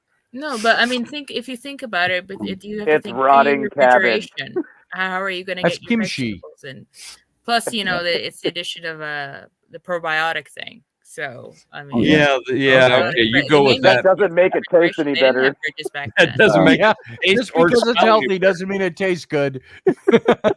I mean, next to Limburger cheese, I mean, I know when I was in Europe, it was actually in Holland, and these guys were, they got a lot of Germanic influence over there, and these guys were making sauerkraut with Limburger cheese in it. And I walked into the room and I said, "Is there a Burger King anywhere around here?" I mean, good grief! You think it's bad going in? Wait, all that coming out. Oh my dude. God! Look, Talk about coming out. Last night, Rainey yesterday afternoon, she from the Dollar General every now and then gets the little bump and scratch food jars, and stuff like that. And she brought him a couple cans of soup, and it was oh shit! it was I fell. it was gumbo, chicken gumbo soup. Wasn't Campbell's. It was one of those other brands, home brand, or the kind that's supposed to be, Cloverdale. a meal in a soup can kind of thing. And so it was chicken gumbo, and she brought home like 4 or 5 cans and then 1 can of spicy chicken gumbo. And I thought, that sounds interesting. I think I'll warm that up. And I warmed the spicy chicken gumbo. Now, I like spicy food, but that was a different kind of, I'm talking your language, aren't I, field guy, down there in Nolans. And so I had some spicy chicken gumbo and had a couple bites of that. And it was like, this is not good spicy. This is like taking pepper and putting it to the back of your throat. It had that feel to it. And I ate about a half a bowl of that can. And I was like, nope, not doing this, not doing it. So I couldn't eat it anymore. So I need a good spices have gumbo. been used. Go ahead, sir. The thing is that, with modernization and, you end up with people making quick meals and TV dinners, people have lost the ability to actually cook. And then when you roll around down the generation enough, and this is all you have, then the next generation think it's supposed to taste like this, and it's terrible. Why did we eat that back then? Yeah. Well, my mom, the TV dinners, about those Swanson TV dinners, the beef gravy with the peas and the something else in it. We grew up with the on Swanson's Salisbury steak dinner. There you go, Salisbury steak. I mean, my mom when was you comparatively have the real thing, it's a completely different experience. It's like the first time when I had a properly cooked steak, medium rare. Because if I wanted steak or whatever as a kid, my mom would make sure it was no pink whatsoever. Right. It had to be. It had to be black. It had to be shoe leather. It's healthier for you that way. Yeah. But I mean, bullshit. Yeah. What was I remember the commercial. Speaking of things that are artificial, we're so used to them, and it was Idaho real potato flakes. Made with 100% dehydrated real potatoes. And they would show people eating it, and they go, "Oh, this is pretty good." And some kid goes, he's eating it, he goes, "This is good." And the announcer says, "It's real potatoes." He goes, "Ugh, real." So, yeah. Adidas said with pork chops. Pork chops, because you can get a pork schnitzel, which is like a really, really thin cut pork chop that is breaded. Wait. Did you say schnitzel? Schnitzel. Jaeger schnitzel. Jaeger schnitzel with noodles. Wait a minute. What part of the pig is that? The Brown schnitzel paper package is tied up with strings. So he's referring to Jaeger schnitzel, where it's pounded flat, and it's the pork chop basically. It's pounded flat and then breaded and fried. And then it's usually served with a brown mushroom gravy and some sauerkraut, mashed potatoes. Yeah, because that's our German pickup line at the festival. Term for where the sun doesn't shine. But I had 2 friends of mine that played the German Brothers out at the festival, and they did these weird songs. They did all this bit, and they were always their thing was schnitzel. They would say, "So, would you like to see me in my lederhosen? I will share my schnitzel with you." And, so it was there you go. or whatever that. Anita, You remember, John? You remember them? My mom Jeff did the same Shilkin, thing. Oh my Jeff god. Shilkin, and Nate Westover. Yeah. They were part of 10 Seconds of Harmony with me back in the early 2000s. Then they went on to do the German Brothers. So, You know, we started off with the sandwiches. It just popped into my head. Started talking about feelings, and then it went into TV, into sandwiches. There you go. Yeah, it started. We're talking about Okay, feelings. all right. So Sarah's gonna back keep when we us first started about sandwiches, how about that? You want to get Yes. technical? No. It kind of was playing around in my head. You know, one of my favorite sandwiches, and it's something I have not had literally. I don't think I have had one since probably a few years after I went into the Army. I went in back in 2003. But childhood memory, kind of thing from the holidays was, you know, Dad would always try to make sure we could get like a honey baked ham at Christmas. Oh yeah. And spiral cut. And then after the Christmas meal, I would usually sit in there with Dad and help trim everything down off the bones. We just had stacks of slices of, you know, spiral cut ham. Right.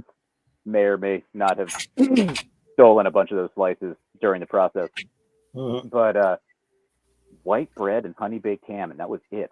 Oh, That was just like the most satisfying Nice. middle of the day snack. Like I didn't need to throw anything else on it. It was like 4 slices of that on some white bread, and then just take off doing whatever. heaven. And yeah, and it's so simple, right? Like it's just, there's nothing to it. The only thing that could have made that better was home baked bread. Right. Yeah. How many of you grew up with your moms baking home baked bread? Oh yeah. That My and chocolate mom chip cookies. always baked home baked bread. I don't think you knew this, but my dad delivered tasty bread. So yeah. So you got lots of free bread at home. well, not free bread, but we got a lot of bread. Yeah. Yikes. When I grew up in Southern California, they had Helms Bakery, and Helms Bakery had trucks that were bakery trucks, and they were the guy would come down the street, kind of like the ice cream guy, and he would park in one spot, and he would open those back doors, and it would just be doors of freshly baked goods, donuts, bread, cakes. And that was back in, this is in Long Beach in the 60s. And we had milk delivered every day or every other day. So the bottles of milk would be on the front porch, and then the Helms Bakery guy would come down the street. And it was, I mean, the biggest, tastiest, giant glazed donuts, apple fritters, you know, all I like those big eclairs, you know. But I mean, food trucks weren't cool. Yeah, exactly. You know, when we did the regiment, the 42nd Royal Highlanders, our red-coated French and Indian War era group, we do these rendezvous. And John, I don't know if you've ever been to a rendezvous, or any of you other guys have been to rendezvous, but a lot of us from Festival, John, just for John's sake, Bill Locken, me, Eric Nelson, Pirates, a lot of the guys who played the Pirates, we all did this historical group. Wasn't McManus in that too? Who? Jim McManus? No, he was ska stuff. Gotcha. But Society for Creative Anachronism. And but we had these whole villages were set up with all these different rendezvousers, and it was historical, but they'd all sell their wares. And there was one guy who made elephant ears. I think his rendezvous name was Two Knives or something like that. And we took the whole regiment out one Saturday morning, and there's audience all milling about, and there's teepees up all over and tents, and all the French army and the British army and the Scots and then all the Reuben was there, and so we're wandering around, and we're marching. We march over to Two Knives elephant ears he made, those pastries, and we stopped, and it had snowed the night before, and not a big snow, just an early snow in early October. We had like a dusting on the ground. And so we're marching out, and we're marching through a little dusting of snow. and we start as a regiment. We had all our muskets on our shoulders, and we stopped in front of his little establishment there, making elephant ears. And the captain calls out the orders to fix bayonets, and we fix bayonets. And then he says, "Shoulder your arms." We shoulder our arms, and then we all sang "We Wish You a Merry Christmas." And when we finished, and two knives ran out, and he had two knives. He ran out. He was all mock. It was all in fun.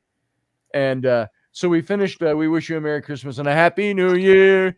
And then John Knights, if you remember him, John, No, he yells out, "Now bring us our goddamn figgy pudding!" Nah. And so that's what I'm reminded of with all this stuff. I don't know why. It's non sequitur. There you go. So I'm sure most of you, Sarah, I'm not going to include you in this, but most of you had a paper route when you were yes, young. I had a paper route. yeah. So I would do my paper route on my 5-speed Stingray. So I had with the big sissy bar and then the handlebars, the big banana bars. And I would finish that. And we had Winchell's donut houses littered all over the Southland. Yep. And so I'd finish by about 6:30 in the morning, and I'd ride over to Winchell's. I'd get a Bear Claw and a great big Coke, and I would sit there and dip that Bear Claw in that Coke, and it would just literally just completely re-energize me, make me feel like the world was good again. Sugar high. Oh, big rush. I worked between my junior year and senior year in high school. I worked at a Winchell's Donuts, which was across the street from our school.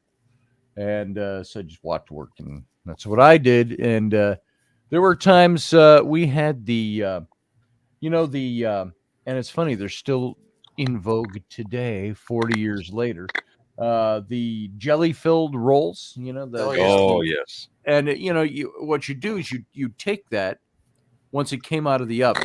You have a whole platter full of them, and you had the machine that had the jelly in it, and it had a little peg, a hose a steel peg that was sharpened at one end, and it was hollow, and you'd stick the donut on that and hit the pump, and it would pump it with jelly on the inside, and you put it out, and so on. And there were times where we got in big trouble one day. Made the manager laugh, but we got in trouble. We took a tray of those and we filled them as full as we could possibly make them. It was supposed to be one pump, and you'd have the jelly in there. We'd go until that thing could hardly not be touched, lest it explode. And we'd put them into the cabinet, the case, to be sold. And we'd watch guys have eruptions while they're sitting at the tables. The best were, they took them home and you didn't get to see them. And you go, we didn't get to see the eruption, but we know what's going to happen to that person when they get home. So, right. We got in trouble for doing that. It's like, you can't do that. It's funny as hell, but you can't do that. Oh, is their donuts better than Krispy Kreme?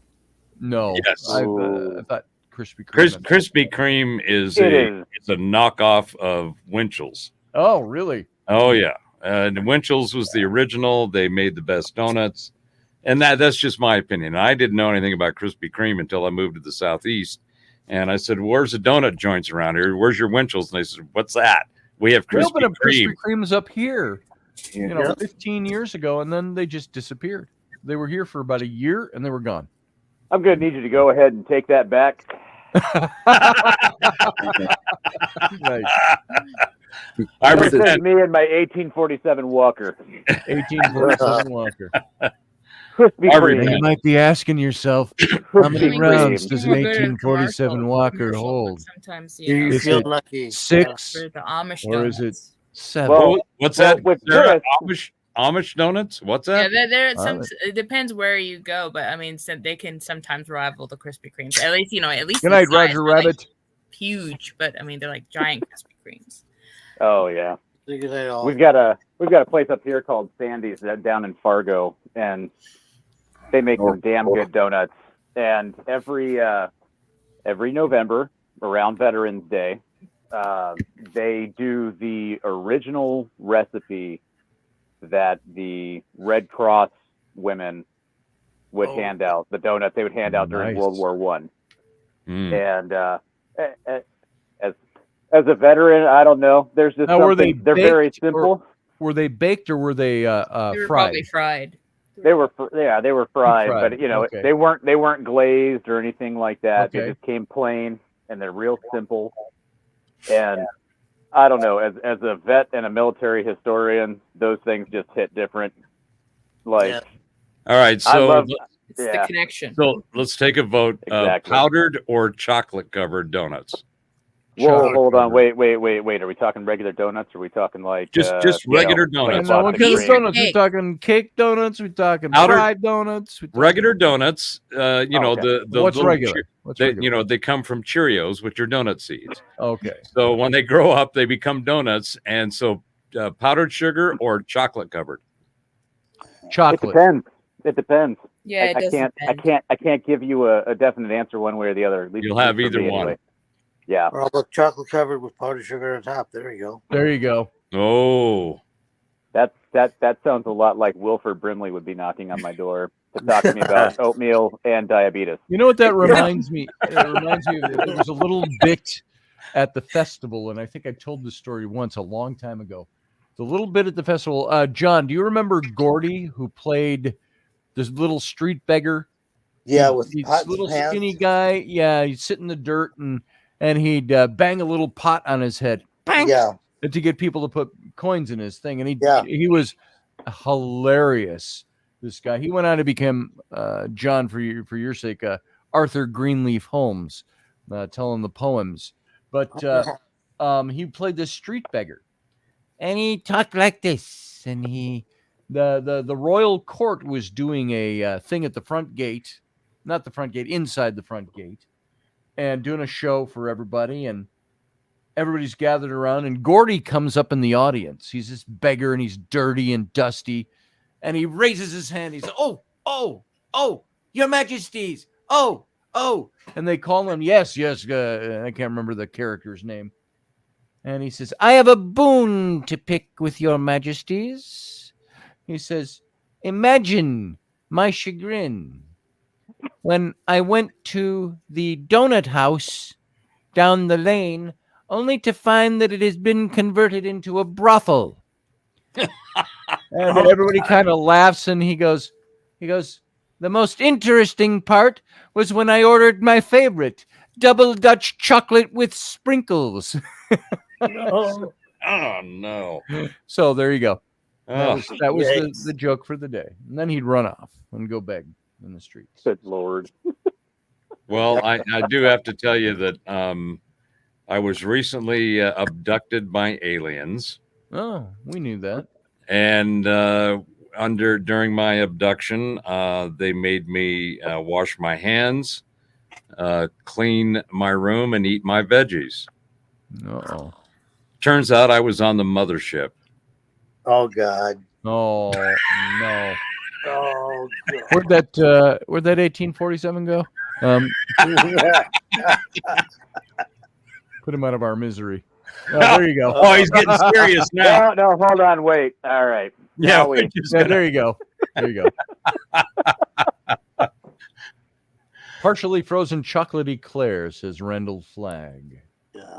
Oh, speaking of the mothership, I seen a thing the other day. A guy was doing a thing, and he said the trending thing they always track like the Google searches and stuff like that. And it was like, how do I get my car back, and why can't I sell my house? And I was going to send the professor a message, but I just felt so bad that I thought I'll catch up with him later.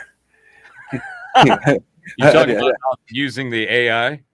Yeah, to see what's trending or whatever. And I was like, hell, I really need to send Professor Bauer a message. But like I said, I felt so bad that I thought, fuck it. I ain't trying to sell nothing. I ain't trying to buy nothing.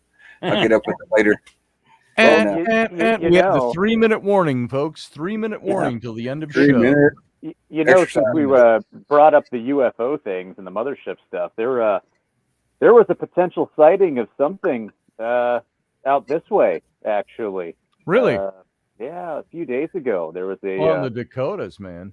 Yeah, somewhere is either is either on the Bemidji side, which would be Minnesota, or on our side. But You sure it wasn't a weather balloon or swamp gas? no, they actually got stuff on security footage. What it was is you see a bright flash, there's a massive sonic boom, and then there is an object that just travels from the right side of the screen to the left side of the screen at a high rate of speed. They captured it out like by the airport. They captured some police security cameras, caught it. Some guy called into the radio that I station that I listened to, the local one. He was like, I saw that on my way from one location to the other. This place is in between them. And it's like, all right, so UFOs here in North Dakota on my bingo card. Let me see if it's on there. There it is. Oh no, there used to be UFOs over Minot, over the base of Minot all the time. Oh, Well, I mean, there are Well, the nukes there. wasn't So. Minot where they actually shut down the nuclear Right. Yeah. missiles the and silos. wow. they kind of went, how did Nuclear vessels? yeah. Yeah, the ones at Alameda. Yes. Yeah. Alameda. Nuclear vessels. Wessels? That was the yeah. If you all know that reference. Victor. Yes. Victor. Well, yeah, on that note, and I know we got like a minute left here, but Yeah, for time those to that launch think- into something. for those that think that we're going to have some kind of World War III or some kind of Yes. nuclear event, it ain't going to happen. I don't think so. We may have little things blow up here and there, causing some local destruction, but there is no, and this is in my opinion, based on my own research and using a number of different telemetry feeds, but it's not going to happen. We are simply watching the latest act in the play of The latest act multiple in the play, movies that's on what I one think, too. screen. And donuts will be there in the end. Donuts will be there in the end. Well, that's Like good to know. cockroaches. That's right. I mean, Not bagels, but See, bagels. I'm not probably worried there. about. I'm not actually worried about nuclear war. What I'm No. worried about is the start of it, and that Vasily actually deleted Grand Forks off of the targeting coordinates out of Russia's nuclear missiles after we were declared a formally declared facility. Hey, we don't have it here anymore. Like, I just hope that it wasn't a Friday when that happened, and they didn't delete all the lines. That's all I'm worried about. Nice. Well, Oh gosh. on that nuclear note, folks, John, good to see you. He's going to take off. He gave us the salute, and good to have you here tonight. All right. Take care, And Albert. all of you, Michael, good to have you. I appreciate your being here. I'm going to start deleting you all one by one here. Good night, Michael. Get better. And John Piper, you're already gone, but thanks for being here. Love you, brother. And we've got Professor Bauer. Thanks for being here, Professor. it's my pleasure to crash the party at any time that it needs to be crashed. There it is. And That's 2 all the days time. from now, we'll do the same thing, day after tomorrow. So you have a good night, brother. Thank you. And Jason, good to see you again. Good and we'll seeing talk you. to you soon. And by the way, I'm on Absolutely. JVJ's show tomorrow night at 9 p.m. Eastern, 8 p.m. Central. You're not Central. Are you Mountain Time or Central? I'm on Central. Central. 8 p.m. Yeah. tomorrow. I'll be on Jimmy Johnson's show. Okay. So tomorrow night. So I'll put up right. an announcement. Maybe you can Cool. pop in there and say hey to JV. All right. so Well, you I have a will good try. night, I might brother. be a trip you. Have a good one. Good to have you. Talk to you soon. And Sarah, thank you for being here as Sure. always. I sometimes forget you're here just because I don't see your mouth moving like the rest of the guys. Wouldn't make a difference. It wouldn't make a difference. So thank you for being here. Yeah, And, we just just wanted to let you and let everybody know that it's you have people around you, whether it be a distraction or go through what we're going through together. Yeah. So just I appreciate that. keep us posted and let's keep Ruben in our thoughts. He's still here as far as I know. He might Yeah. be already moving over, but we don't know yet. So Well, for sure. there's only so much with those types of things. You realize how helpless that you are, and that's where faith comes in. And it's so, what occurred to me with all this stuff with Ruben is maybe there were some other mitigating health issues, his diabetes, maybe some alcoholism, but those things I don't think were killing them all by themselves. Maybe eventually, if you don't ever get it in check. But we look at all the ways to die, and he dies because of a bathroom door that got stuck, and he banged his head into it. And and look, I already put him in his grave. He's not dead yet, as far as I know. This could very possibly be the thing that it could be a long and slow recovery. Could be a long, slow recovery. And I don't care if it's long and slow, as long as it's good. It's a recovery. It'd be nice. Well, I mean, and the thing is, with faith, it's like if it's his time, it's his time. That's it too. Because I mean, it can be 50 million things. Could be a meteor could come and hit him in the head, or it could be a complication due to something else, or even something maybe even the doctors don't even know in his history. But when it's time, it's time, and it's time. Yeah, we have to adjust and accept that. I mean, our relationship, they change, but they never end. So the love that you have and the connection that you have, that's always going to be there. Yes. Same with Uncle Dave. It's the same with Ruben. It's the same with everyone. So well, thank you for everything, Sarah. Sure. I appreciate it. Anytime. We'll talk again soon. You have a good night. All right. Thanks. Everybody, thank you for being here. Thank you for your friendship. Thanks for being here and being part of the show tonight. And the Captain's Cabin. It's nice when you get a bunch of people in here, isn't it? It's kind of fun. And I want you to ask you to please remember Ruben. Say some prayer for him. Meditate on it. Meditate doesn't usually, one of the differences I saw I was going to talk about tonight, meditating isn't directed at other people. It's directed at self, to cleanse self and so on. But meditation can also bring intention. And so put out some good intention for Ruben and say some prayers. I would love to see my little brother again. And so thank you all for being here. I'll keep you updated, let you know. I'm going to be on JVJ, Jimmy V. Johnson's show tomorrow night. I don't even know where to find it off the top of my head. Some of you listened to him already. He's the former publisher of Taps Para magazine. I worked with him when I was with the Ghost Hunters. And I'll be on his show tomorrow night at 8 p.m. Central, 9 p.m. Eastern, and all the other time zones too. So thanks for being here. We're going to get out of here. You have a good night. And that's all I got.